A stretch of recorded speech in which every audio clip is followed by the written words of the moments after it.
All right, welcome back to lecture 2.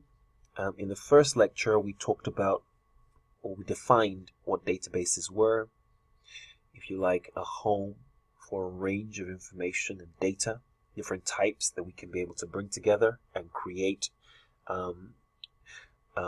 information we are looking for. So databases help us to be able to drag information from different sort of parts of the entire organization into one sort of file if we were interested in that sort of thing. Okay, right, let's carry on. So let's look at some vocabulary. Right, so here's the thing. The first thing you need to know is that information in Microsoft Database is stored in what are known as tables.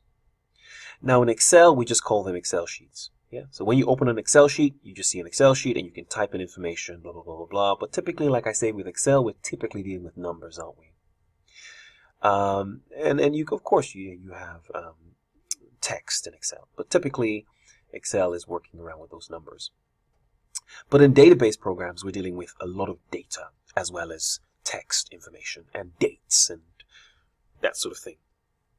And, you know, you'll see what I mean in terms of the ability to click yes or no, depending on whether or not a certain client needs something. And databases allow us to do all of that.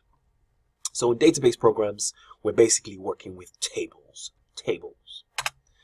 All right, so let's see an example of a table. What we're actually going to do is we're going to import. Yes, remember this scenario about importing. We talked about this when we were talking about Excel. The examiner it's essential. Yes, you need to be able to import information from one program to another. This is essential. So we're going to import some information into Microsoft Access database so we can see what's going on. So what happens is the examiner, let's go to what the examiner typically gives you. The examiner will give you a file like this. Right, he'll give you a file, and we sort of did this when we did Excel. You'll get this sort of file, and you'll get, you know, information in text file, like a text document, you know, and he'll tell you to go away and play with it in Microsoft Access database. So you get the information, for example, and what we're going to be playing with today is orders.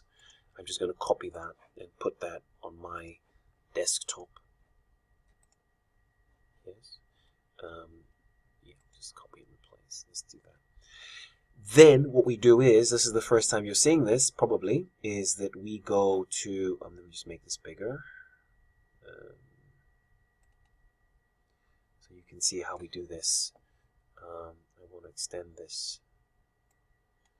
Okay, so you can see the first thing we do is we go here, if you're looking for Microsoft Access, so if it's not already on your desktop, if it isn't, what you do is you go to the starting point when you open Microsoft, and just put in Access, and you'll see that Microsoft Access 2010 will come up. Right? There are newer versions, but they're all pretty much similar from 2000 onwards. So where do we go? We get to this screen, if you like, called, if you like, this is your main screen, and you can see here that you have a blank database, and you have all sorts of templates to help you with, but we're only interested, if you like, in this sort of simple blank database. So you can see that there are already templates if you're storing lists or suppliers or payroll or, you know, a range of things to help you store those different types of lists. But we're just starting off pretty simple. And we have this sort of file, this start page, that allows us to start developing and choosing what type of template we wish to use. So I'm going to go on to here, create. It doesn't matter. You could go create, or you could click on the blank database. It doesn't matter. If you double click on blank database, this is the page that opens up to you. If you can see here, if you look closely, you can see there's already a tabular format. So you could actually create, you see here, table. You could actually start writing out your own table, right? You could actually start putting in the information if you were typing it, but we're not typing it. The examiner will not ask you to type in information. He will ask you to import, if you like, information. Bring information in. So what do I do?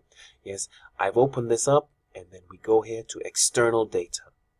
External data, you can see here it says import and link, and you have export. Export is if you're sending data that was in your database to one of these files, which isn't impossible. You might want to move information from here into an Excel file, but we are bringing in information. We are importing information from a text file.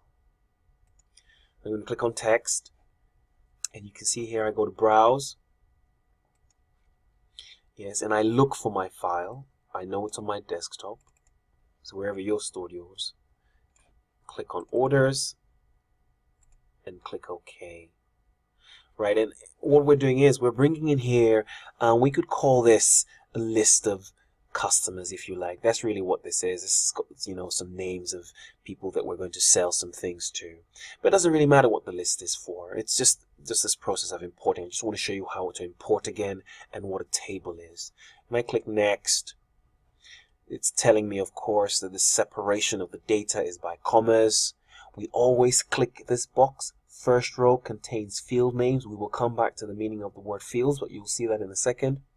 These are the fields, the titles, the headings. We click it so that you can see that clearly showing what the fields are. Click next. Yes, and this is a field name. This is, you know, it's just sort of the standard sort of importing process. Click next again. Access usually has primary keys. This is really for security. You're not interested in changing any of this. You don't have your own primary keys. Just allow Access to generate the keys for you. And click again, next, and finish. If you were importing regularly, you would click this, but for now it doesn't matter. You can click that. And you can see that here, tables, right? And the name of the table, if you like, it stored it under this first name called orders. You see, because it was orders, right? Wasn't it? The name of this was orders. This is the name of our text file. So now we have brought in this information into Microsoft Access, and this is our table here. That's table 1 that was already there, but we're interested in this table, and you can see it here. This is the table. Yes, look at this is the orders. This is the order file. This is what it looked like. And it's the same information, but we've just brought it into Microsoft Access. And it isn't very different from an Excel file. You know, when you come to argue it, you know, you can, you know, scroll across. You can, you know, extend that. You know, it's everything here, but just slightly. You can just do a bit more in Excel. Sorry, in Microsoft Access. Yes, and always important in terms of formatting. Make it look clear and very pretty. Yes. So this is your Microsoft Access. We have just imported data. So really, this is the first thing I want you to understand. That this is the first lecture here. We are talking about tables. This is something you should get used to. This is a table, yes, with all the data, yes. We'll do a bit more vocab in the next lecture. But this is really important for you to remember how to import information into Microsoft Access. And as you can see, the information comes in and settles in as a table. Great stuff. I will see you in the next lecture.